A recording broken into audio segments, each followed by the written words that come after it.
Bien, ¿se acuerdan de la charla de la semana pasada? Que no se grabó, pero bueno, creo que la mayoría estuvo, que estuvimos ahí en el pizarrón. Y pudimos ver más o menos en grandes rasgos el esquema del plan de Dios que se puede ver claramente en su palabra. El esquema de todo la planificación de la redención y de la salvación del ser humano con un antiguo pacto, que lo tenemos como el Antiguo Testamento, y un nuevo pacto, el Nuevo Testamento. Una cosa no anula la otra, es decir, el nuevo no anula el viejo, sino que es el cumplimiento del viejo. El viejo pacto básicamente estaba en la Tanaj, que es el Pentateuco, los 5 primeros libros. Después el Antiguo Testamento se complementa con libros históricos, libros poéticos, y también tenemos los libros proféticos, ¿cierto? Eso complementan todo lo que podemos decir para nosotros, no solo el establecimiento del antiguo pacto. ¿Cuál era el pacto? Dios elige a una nación que la formó desde el principio, desde cuando no era nada, hablando desde Abraham. Formó una nación que es Israel, y la eligió como su pueblo escogido, para poder dentro, en el nido, en el contexto de esa nación, elaborar todos los parámetros y los criterios que después iban a ser cumplidos con la venida del Mesías. Entonces, las promesas son de Israel, porque son para Israel. Por eso el Mesías es judío. Jesús es judío. Las promesas, todo el tiempo, toda la historia que relata la Biblia tiene relación a Israel. Bien, el cumplimiento de la ley entonces era el medio para alcanzar la gracia de Dios y el perdón de pecados a través de todo el sistema de sacrificios. Bien, todo eso era en virtud y en figura de lo que iba a venir después. El nuevo pacto que trajo Cristo, cuando llegó el momento, el punto hasta acá era el momento. ¿Y dónde nació Jesús? En Israel. ¿Dónde ejerció su ministerio? En Israel. Porque desde Israel saldría la luz a todas las naciones, porque Israel fue elegido para eso, pueblo escogido. Pero la salvación de Dios no se iba a quedar solamente para Israel, para una nación, sino que desde el principio era la promesa a Abraham, cuando todavía Israel no existía: en ti serán benditas todas las naciones de la tierra. Entonces, desde Israel, el plan de Dios era que desde Israel viniera el Salvador, y él iba, fíjense la promesa, esto es maravilloso, en Génesis. Vamos a Génesis, el último capítulo, 45 creo que es. No sé si es el último. No, perdón, más. El 49, el anteúltimo. Lo tenemos a Jacob. Todavía Israel no existía como nación, ¿eh? Estaba Jacob y sus 12 hijos.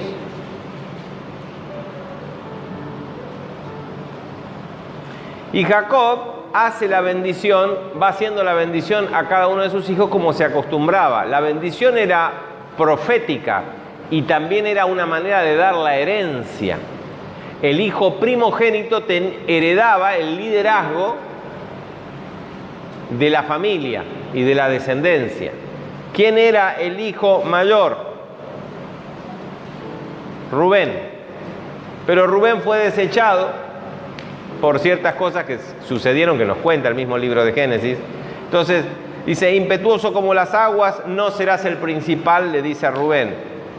El segundo era Simeón y Leví, venían después, como fue, no heredó el principado Rubén, quedaba Simeón y Leví, y le dice: Simeón y Leví son hermanos, armas de iniquidad sus armas, porque eran unos nenes estos muchachos, los hijos de Israel, de la cual viene la descendencia de las 12 tribus.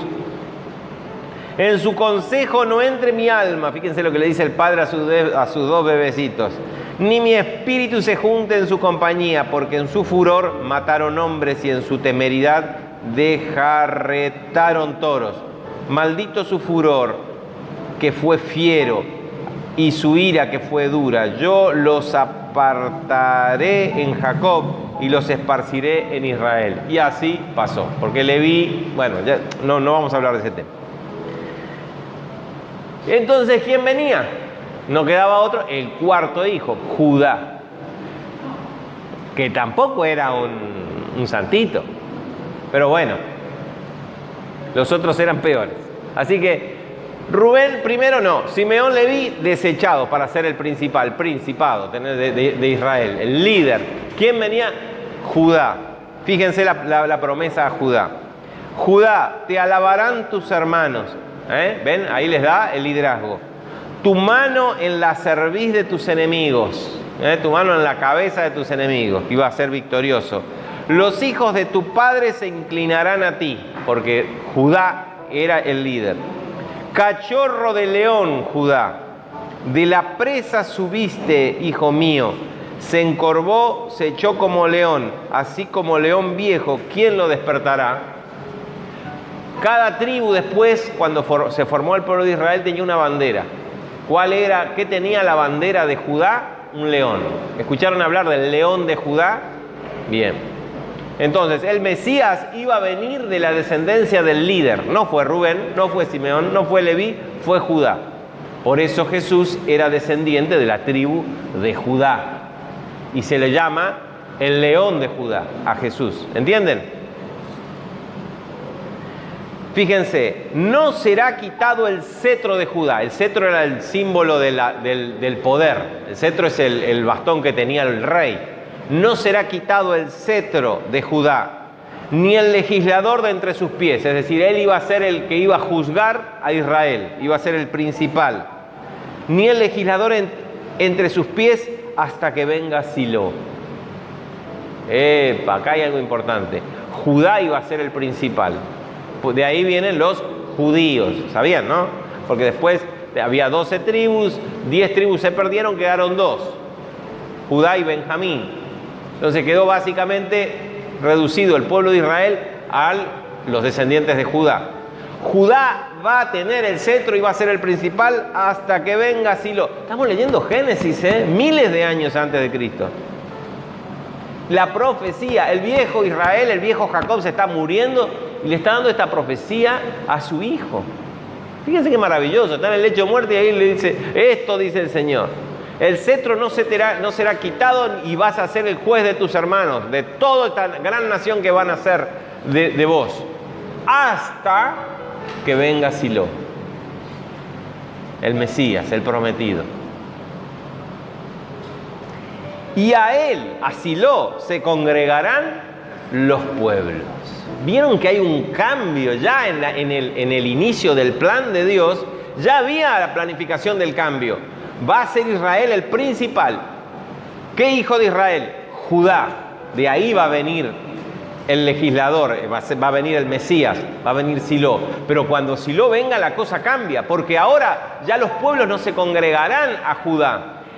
Los pueblos se congregarán a Silo. Fíjense, serás el legislador y tendrás el cetro hasta que venga Silo, y a él se congregarán los pueblos. Atado a la vid su pollino y a la cepa al hijo de su asna, lavó en el vino su vestido y en la sangre de uva su manto. Bueno, y sigue hablando la profecía. Yo lo que quiero mostrarle con esto es cómo les quiero mostrar el plan general de Dios para la salvación. Que es esa famosa regla que yo pongo siempre de ejemplo, ¿no? En el inicio ya estaba esto. Bien, ¿qué tiene que ver con Hechos 15? Que es nuestro tema de hoy. Tenemos acá una iglesia en Jerusalén en donde también se convirtieron y creyeron del partido de los fariseos. ¿Se acuerdan de los fariseos, nuestros queridos amigos que siempre discutían con Jesús y buscaban la manera de hacerlo caer? Los fariseos que eran... ¿Qué característica tenía la secta de los fariseos? Eran fieles cumplidores de la ley. Para ellos la ley era todo, y no solamente la Tanaj, que era la ley, sino todo el Talmud, que incluía un montón de tradiciones que se fueron acumulando por miles de años, que teóricamente era la interpretación de la ley. Estaban los fariseos, los escribas. Los saduceos eran otra secta. Pero acá en este caso los fariseos, que para ellos la ley era fuerte. ¿Dónde nació el partido de los fariseos? Cuando Israel estuvo fuera, prisionero fuera de la Palestina, en Babilonia. No tenían templo, no tenían nada. ¿Cómo conservamos la fe en nuestro Dios? Se aferraron a la ley. De tal manera que se hicieron recalcitrantes. Bien, ahora llegan a la fe estos muchachos. Creen que Jesús es el prometido Silo, el prometido Mesías, el prometido príncipe de paz, ¿no? Como dice Isaías que va a ser llamado, Isaías 9.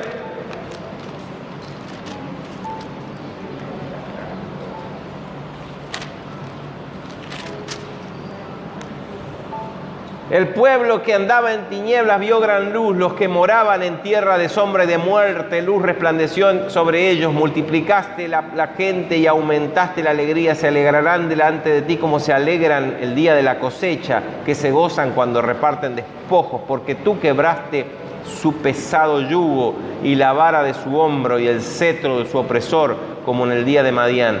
Porque todo calzado que lleva el guerrero en el tumulto de la batalla, vamos al 6, porque un niño nos es nacido, un hijo nos es dado. Estamos hablando de una profecía 700 años más o menos antes del nacimiento de Cristo. Fíjense cómo ya Dios le iba dando en el correr de la historia a los profetas palabras respecto de este personaje que iba a venir. Un niño nos es nacido. Todos creían que iba a aparecer del cielo cabalgando en un caballo blanco, como un gran héroe, el Mesías. No, acá nos dice que iba a ser un niño, que iba a nacer.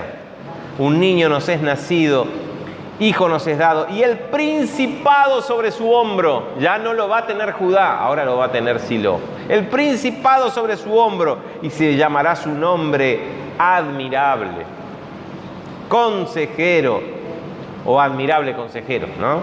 Algunos lo ponen así, admirable consejero, Dios fuerte, Padre eterno, príncipe de paz, ¿no? Qué lindo. Entonces tenemos unos fariseos acá, ya volviendo al capítulo 15, que creyeron que Jesús era el Mesías, este príncipe de paz. Había evidencias, ellos conocían la ley, los profetas, y calzaba todo tan bien, tan justo, las profecías se cumplieron tan bien en la persona de Jesús, que creyeron. Pero ellos tenían un problema de estructura mental que no podían romper. Esto de que, loco, la profecía allá hace miles de años era que cuando venga Silo, a él se congregan los pueblos. Judá ya queda a un costado. Ya cumplió su papel el pueblo de Israel como pueblo exclusivo. Ahora a él se congregan los otros pueblos, los que Dios nunca todavía llamó ni los llamó pueblo suyo. Los que no tienen Dios y no tienen nada, llamados gentiles o paganos.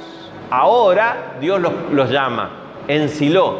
Ellos seguían queriendo mantener el cetro en la mano de Judá. ¿Se entiende? Estos fariseos. Porque en su cabeza les costaba horrores pensar en que ya no era necesario cumplir la ley. Porque sobre eso se habían agarrado toda su vida. Entonces, ¿cómo que no hay que cumplir la ley? No, ya no hace falta más. Ahora los pueblos, los judíos cumplan la ley, porque son judíos. Cumplan la ley, es la ley para los judíos. Pero los otros cristianos que no son judíos, los otros pueblos que se congregan así, ya no tienen que cumplir la ley. No, ¿cómo puede ser que alguien se salve sin cumplir la ley? ¿Entienden el problema que tenían? Pobrecitos. Tenían la cabeza cocinada con ese tema. Ya lo habían hervido, lo habían metido al horno, era difícil comprender. Podían comprender una parte, pero no la otra. ¿Cuál era la parte que Pablo comprendió? Porque Pablo, habíamos dicho, Pablo fue fariseo, también tuvo la cabeza así. Pero Dios lo contrastó, lo enfrentó de tal manera que Pablo tuvo que quebrantar su manera de pensar, su religión, sus estructuras, sus criterios, sus formas de pensar. Ahora significaba para ellos, para estos fariseos, humillarse, renunciar a lo que ellos mismos eran y aceptar esto que venía de Dios. Otro punto era que ellos decían, el cristianismo no es algo aparte del judaísmo, es el cumplimiento del judaísmo. Bien, así fue al principio. Pero cuando se llenó de paganos y cada vez eran menos los judíos dentro de la iglesia y más los paganos, ahí se diferenció, porque ya la inmensa mayoría de los cristianos no cumplía la ley. ¿Cierto? Entonces ahí se empezó a diferenciar y ya estaban los judíos y la iglesia.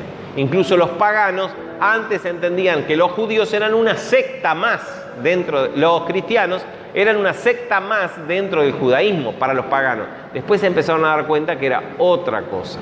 Entonces, significaba que ser cristiano era dejar de ser judío. Para un fariseo eso era demasiado pedir, ¿no? Así que estos muchachos estaban convencidos.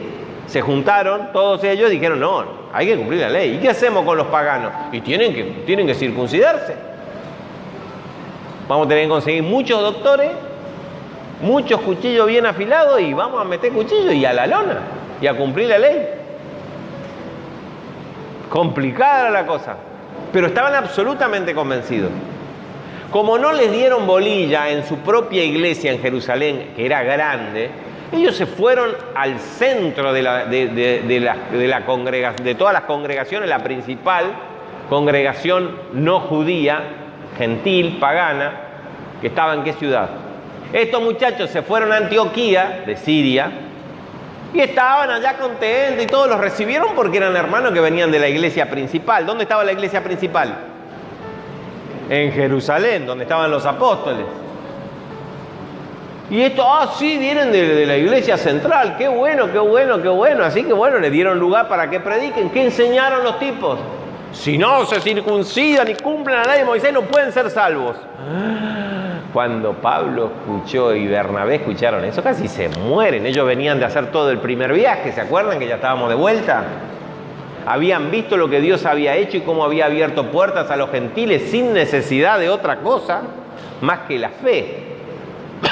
Todo era gratis, por la fe, y le daba milagros y el Espíritu Santo. Así que Pablo y Bernabé empezaron a convulsionar ahí, más o menos. Les agarró un ataque.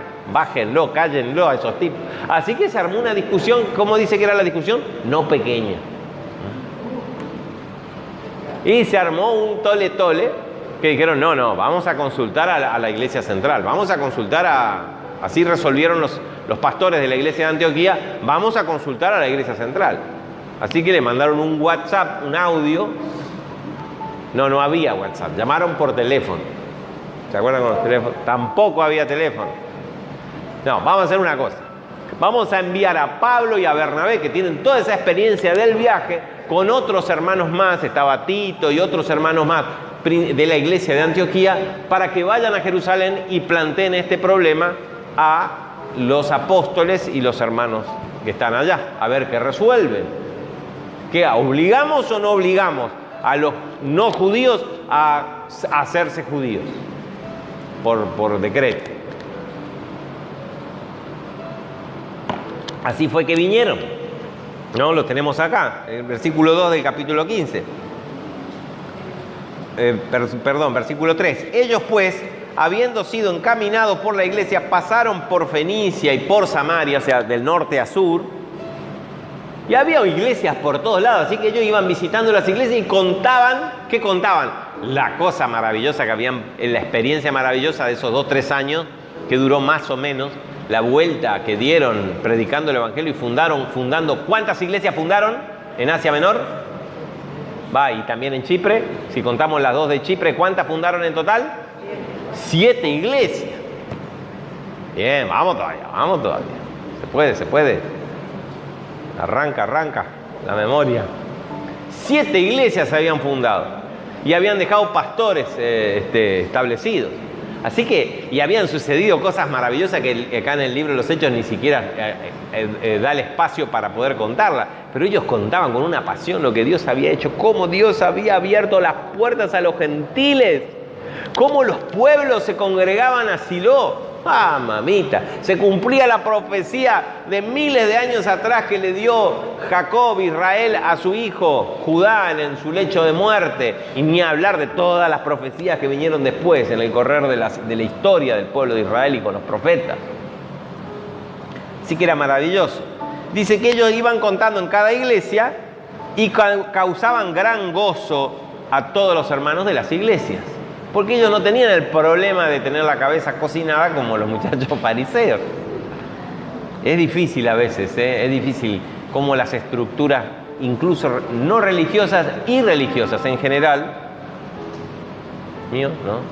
las estructuras en general de nuestra mente pueden impedir y causar problemas, porque causaron mucho problema. Llegados a Jerusalén, fueron recibidos por la iglesia y los apóstoles y los ancianos. ¿Quiénes? Pablo, Bernabé y esa comitiva que venía de Antioquía. Todos gozosos, felices. Pasamos por la iglesia allá de Samaria, fuimos a Fenicia, fuimos a la iglesia de acá y contamos y predicamos, porque los viajes eran largos, ¿saben? Eran largos, no era tanta distancia como hoy podemos recorrer con otro tipo de vehículos. Lo que hicimos fue empalmar este relato de Lucas con el relato que hace Pablo en su carta a los Gálatas. Primer detalle que tenemos que tener en cuenta para hacer este empalme, que es la intención. La intención de Lucas acá es contarnos lo que pasó respecto de la vida de Pablo, de Pedro y la decisión de este problema. El objetivo de Pablo al escribirle la carta a los Gálatas es otra cosa, es muy distinto. Por eso hay como que a veces hay una cosa que falta. Porque Pablo cuenta una sola reunión y acá vamos a encontrarnos con dos reuniones. Pablo tiene el objetivo de escribir a los Gálatas porque los Gálatas, mucho tiempo después, habían sido convencidos por estos hermanoides, fariseos, y se habían vuelto al cumplimiento de la ley. Entonces Pablo le escribe una carta a los Gálatas, que si ustedes la leen es durísima, y les dice la verdad que habiendo empezado por el Espíritu, ahora terminan en la carne, y le dice un montón de cosas, bla, bla, bla, bla. Entonces lo que Pablo está contando, dice, cuando yo fui a Jerusalén después de 14 años, otra vez, después del primer viaje, 17 años después de su conversión, Pablo dice, cuando yo fui a Jerusalén, los que tenían reputación de ser los líderes no me dijeron nada. Incluso yo fui con Tito y no estaba circuncidado Tito y no lo obligaron a circuncidarse. Entonces, Gálatas, despierten. No es por el cumplimiento de la ley, es por la gracia la salvación en esta nueva etapa, ¿no? Eso es lo que Pablo está tratando de decir a los Gálatas en su carta. Entonces, Pablo no está escribiendo una historia, cuenta esa anécdota para dar testimonio y reforzar su argumento a los Gálatas. Acá Lucas sí nos está contando la historia, ¿no? Entonces tenemos que según Gálatas, Pablo dice, fíjense, Gálatas 2, después de pasado 14 años, subí otra vez a Jerusalén con Bernabé, llevando también conmigo a Tito. Pero subí según una revelación y para no correr o haber corrido en vano, expuse en privado a los que tenían cierta reputación el evangelio que predico entre los gentiles. Mas ni aun Tito, que estaba conmigo con todo y ser griego, él no fue obligado a circuncidarse. Todo esto a pesar de que había falsos hermanos introducidos a escondidas que entraban para espiar nuestra libertad que tenemos en Cristo Jesús para reducirnos a la esclavitud. ¿A qué se refiere la esclavitud? A la esclavitud del cumplimiento de la ley, porque Pablo empezó a dar esa idea. Estar sujetos a la ley es estar otra vez en esclavitud. Cristo nos liberó. Ya la cosa no es el cumplimiento de una religión, ahora es a una transformación interna que lo hace el Espíritu Santo. La cosa es de adentro hacia afuera. No significa portarse bien ser cristiano. Ser transformados internamente tiene como resultado que nos portamos bien. Pero el portarnos bien y no ser transformados, nos vamos al infierno igual, ¿no? Por más buenito que seamos, mirá qué buenito, lo único que le falta es ser cristiano. Y sí, y el otro es un asesino y también le falta ser cristiano. Están los dos condenados al infierno. Porque acá no es por portarse bien, acá es por ser transformados por el Espíritu Santo, la salvación. ¿No? Ahí vamos, en eso. Esa es la cosa, la diferencia.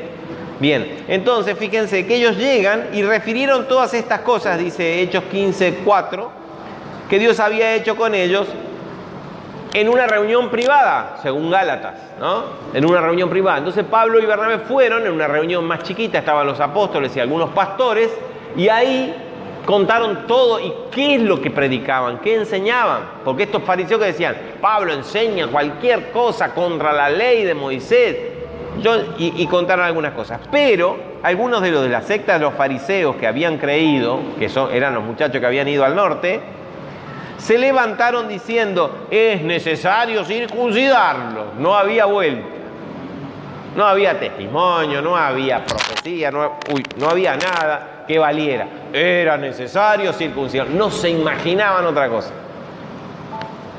Dice, es necesario que se circunciden y mandarles que guarden la ley de Moisés. Es necesario. Bien, entonces en esa reunión privada no se llegó a ningún acuerdo. La cosa era brava porque estos muchachos fariseos estaban firmes en su posición. No había ninguna forma de... Dice, y se reunieron entonces los apóstoles y los ancianos para conocer de este asunto. Vieron que acá nos habla de otra reunión, de una asamblea mucho mayor. Se reunió, porque fíjense que ya antes nos había dicho, fueron recibidos por los apóstoles y los ancianos y tuvieron una reunión. Y después dice, se reunieron los apóstoles y los ancianos. Parece que está reiterando. No, una cosa era una reunión privada que nos da luz, al respecto nos da luz Pablo, su carta a los Gálatas. Y después, como no dio resultado, porque los muchachos eran intransigentes, duro, porfiado, convocaron a una asamblea mayor y ahí sí estaban todos los apóstoles, ancianos y otros muchos hermanos más. Y después de mucha discusión, ay, qué feo que habrá sido esa reunión. No era una reunión donde Dios era glorificado. Cuando hay mucha discusión, ¿saben? Por más que tengan razón, si hay discusión... Pero bueno, ¿qué puede hacer? ¿Qué podían hacer los apóstoles y los pastores de la iglesia de Jerusalén, que eran la autoridad en ese lugar? Tenían que darle lugar a todos. Y dale, bla, bla, bla, bla, bla, que la circuncisión, porque esto, porque el otro, porque acá, porque allá. Y no, pero y no, porque acá, porque allá, bla, bla, bla, bla, bla. Mucha, fíjense, que dice, y después de mucha discusión, todos colorados ya los tipos, los hermanos y las hermanas ahí, meta, darle a la lengua, Pedro se levantó, ya dijo, bueno, vamos a poner un freno acá, y dijo, por fin, Pedro era considerado uno de los principales apóstoles. ¿Por qué era importante que sea apóstol? Porque había estado con el maestro. ¿Quién más podía saber el verdadero sentido de las cosas sino alguien que estuvo al lado del maestro? ¿No? Y además, Pedro era el portero, ¿no? No. ¿Por qué dicen que Pedro está siempre en la puerta del cielo? Porque Jesús le dio las llaves, ¿no? Una mala interpretación. Pero fíjense cómo realmente Pedro tuvo las llaves del reino, porque fue el primero que predicó a los judíos y el primero que le predicó a los gentiles. Por eso se dice, a ti te voy a dar las llaves del reino. Vos vas a abrirle la puerta, no solamente al pueblo de Israel, al conocimiento de la nueva etapa que viene, sino también a los gentiles. ¿Cuándo? Justamente acá, hacía 10 años más o menos, Pedro le recuerda la historia. Se levanta Pedro y le dice, varones, hermanos, ustedes saben cómo ya hace algún tiempo, hace más de 10 años, que Dios eligió que los gentiles oyesen por mi boca la palabra del Evangelio y creyesen. Fíjense que vivo Pedro, ¿no? Dice, hermano, fíjense, ¿se acuerdan cuando yo fui y le prediqué allá y los muchachos creyeron a la predicación que yo di, al sermón? Porque yo soy el apóstol, el gran siervo de Dios. No, fíjense cómo se pone a un costado y aumenta la importancia de lo que está diciendo, porque es Dios el que... ¿Qué hizo Dios? Dios eligió a Pedro para que los gentiles oyesen por su boca la palabra del Evangelio, no solamente que oyesen, sino que creyesen. Y él se pone a un costado. Dios me eligió, yo no tengo nada que ver. Y Dios, y ahí recuerda, les está haciendo recordar lo que había pasado con Cornelio. Y Dios es el mismo Dios, le da todo el protagonismo a Dios, que conoce los corazones. No solo le dio la oportunidad de que oyesen y creyesen, sino que les dio el Espíritu Santo, al igual que a nosotros los judíos. ¿Se acuerdan de Cornelio? Yo no me olvido, dice Pedro. Dios hizo, ¿por qué Pedro decía Dios lo hizo? Porque ¿se acuerdan que él no quería? Él no quería entrar a la casa de un pagano, porque él era judío, todavía no lo había entendido, que Dios le trajo esa visión, donde bajó esa sábana con los animales, dijo, mata y come, yo no hago diferencia. Ahí entendió que venía un nuevo tiempo. Y gloria a Dios, porque nosotros no somos judíos. No sé si hay algún judío acá, pero nosotros no lo somos. Si no, no estaríamos acá.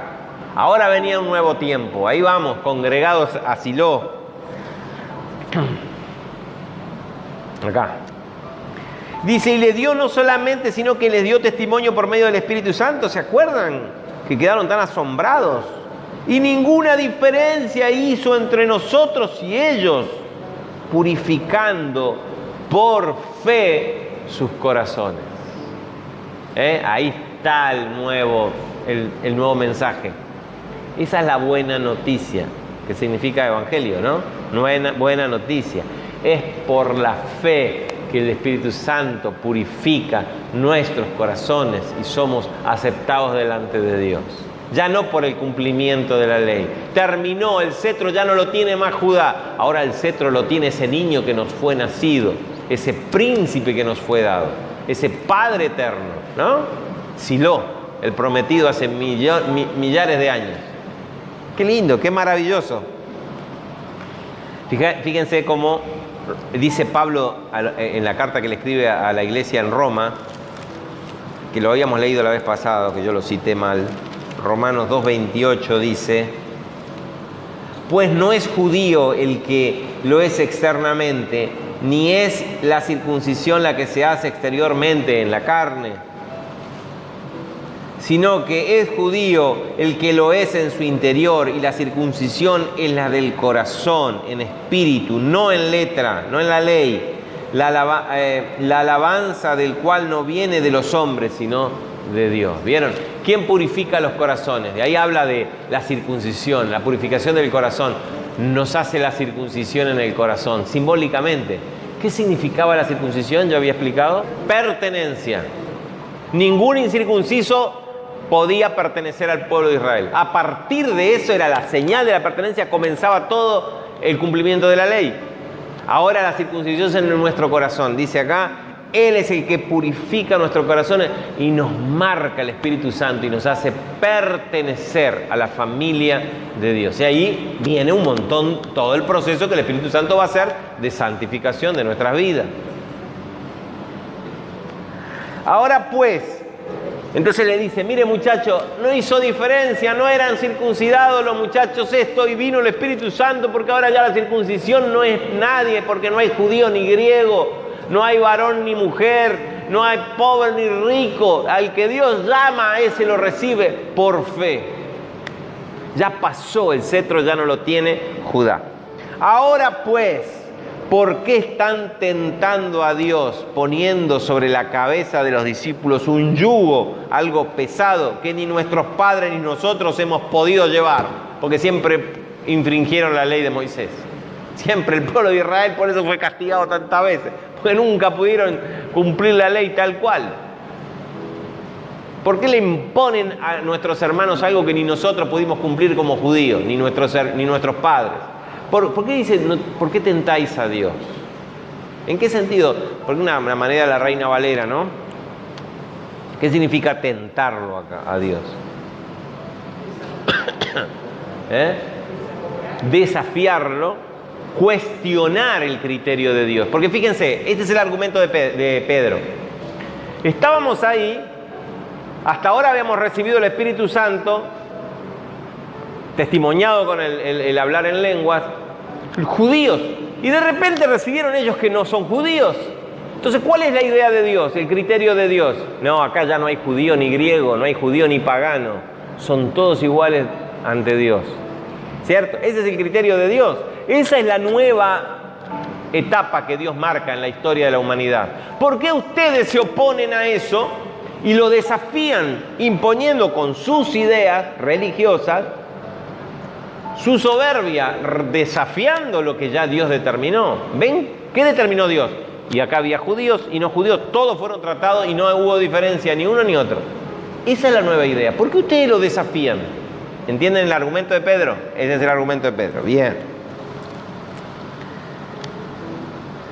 Y haciendo eso le cargan con un peso a los pobres paganos algo que nunca, un yugo que nunca pudieron cumplir ni nuestros padres ni nosotros.